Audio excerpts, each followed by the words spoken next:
symbole moko très significatif. Vous comprendrez par exemple le rapprochement à Papa Mobutu, Papa Diangenda na Kisolokele. Okay. Donc parmi la lutte spirituelle et politique, Bana Simon Kimbangu Bazalaka au premier plan. Na table ronde, Bana Simon Kimbangu Bazalaka na kati pour accéder à l'indépendance. Le premier gouvernement de l'indépendance, Kisolokele est ministre des Affaires sociales, l'aîné de Papa Simon Kimbangu. Okay. Donc ce sont des acteurs politiques et spirituels de ces pays. Après, Diangenda et Mobutu étaient de vrais amis. De vrais amis, et Mobutu a facilité Diangenda l'implantation de l'église. Papa Simon Kimbangu a eu l'occasion d'implanter l'église. Mais malgré cette proximité, reconnaissance de l'État vis-à-vis de cette œuvre spirituelle, il a fallu Félix Antoine Tshisekedi Tshilombo Aya Pakamata ordonnance reconnaître le 6 avril 1921. Bien sûr. Date il y a création église peut début il y a mission Papa Simon Kimbangu ils allaient célébrer en deux niveaux. Il y a l'iboso lit de la personne et de la mission de Papa Simon Kimbangu et de la conscience africaine. Très bien. Qu'on célébrer et comme férié et autres, nous honorons le grand esprit. Certainement un jour, soit lui, le président, soit quelqu'un d'autre acceptera.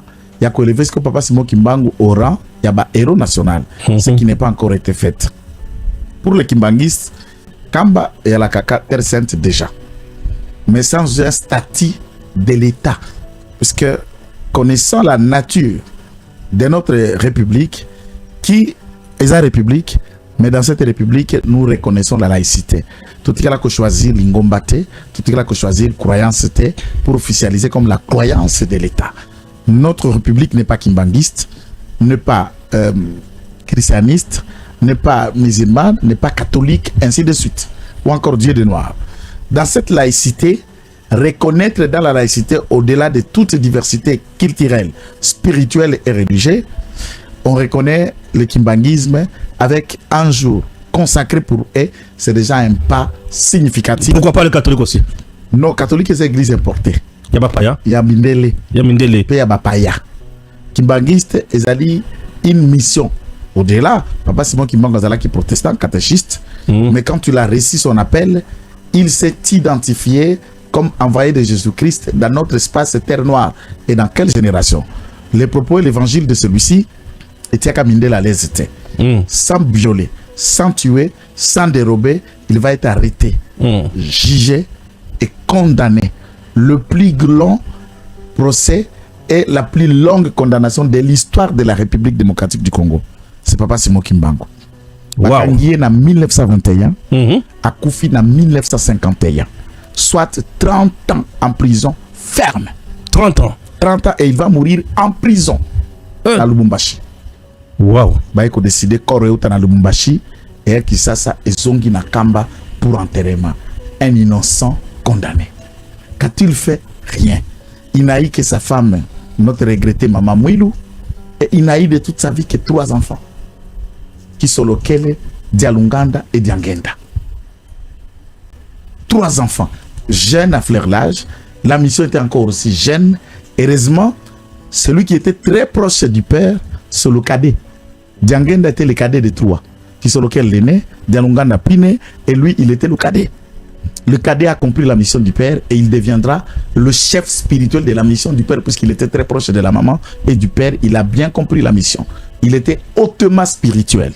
Et c'est Diangenda qui est le bâtisseur évangélique de ce qui est devenu la mission évangélique du Kimbangu, appelé le kimbanguisme comme idéologie. Il a été dans les 4 coins pays du monde, en Angola, en Brazzaville et dans d'autres pays européens du monde. Diangenda a été. Ses enfants, les 2, ont été instruits.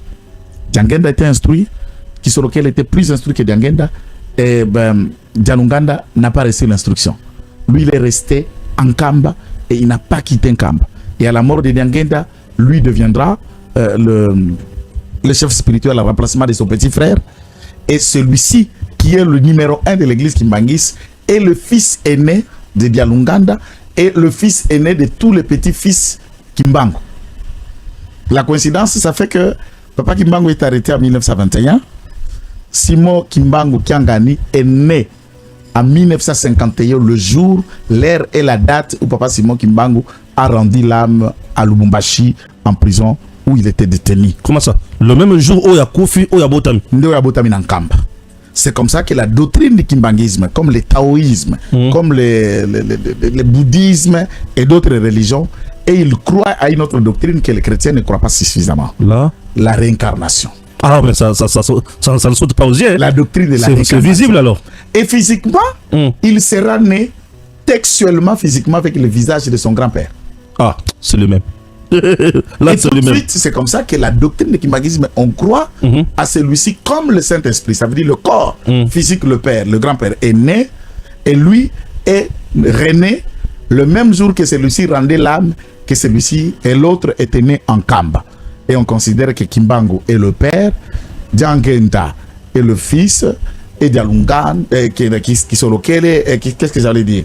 Papa Simbangu Kiangani est le Saint-Esprit. Les trois font les trois personnes en Dieu d'après la foi kimbanguiste. Ça, c'est un résumé pour permettre à nos compatriotes de les comprendre. Oui. Mais du point de vue de l'État... Après, c'est un combien balai. Et là, quand les bossons, journée, les a chômés et payés. Exactement. Sainte-Ville. C'est la ville de Kamba comme une ville sainte.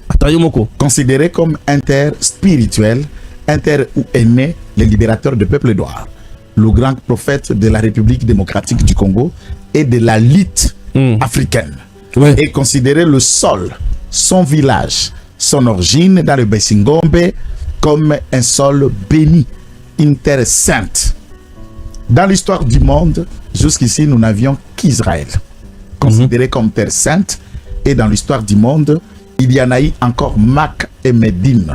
Mecque pour les Français, considéré comme terre sainte par le fait que le prophète Mohammed est né dans ces sols-là. Okay. Et du message porté par le prophète Mohammed et que tous les chrétiens, les croyants de l'islam s'amènent à Mecque pour aller commémorer et considérer là où est né le prophète arabe comme la terre sainte. Et à part le Mecque, nous avons aujourd'hui la terre de Kamba comme notre terre sainte, tout comme dans la foi du bouddhisme tibétain, Dalai Lama est considéré comme sa sainteté et Tibet, là où est née la réincarnation de Bouddha, puisque Dalai Lama n'est pas Bouddha, c'est d'après la foi du bouddhisme, Bouddha se réincarnait dans Dalai Lama. Et la terre de Tibet est considérée comme une terre sainte spirituelle pour les uns, mais pas pour la République populaire de Chine, qui considère toujours la province de Tibet comme des révolutionnaires, de rebelles, qui doivent dépendre et parler de la Chine. Donc tout est spirituel, moine, temple, prière, méditation et toute autre forme de ce qu'il y a. Et nous saluons. Tshisekedi, c'est un diplomate. Il comprend la réalité spirituelle de son pays, le croyance, le valeur, et il sait valoriser la nature d'un prophète africain où le seul est le plus grand d'entre tous les Africains. Puisque dans l'histoire d'Afrique, il n'y en a jamais eu un grand comme Kimbangu.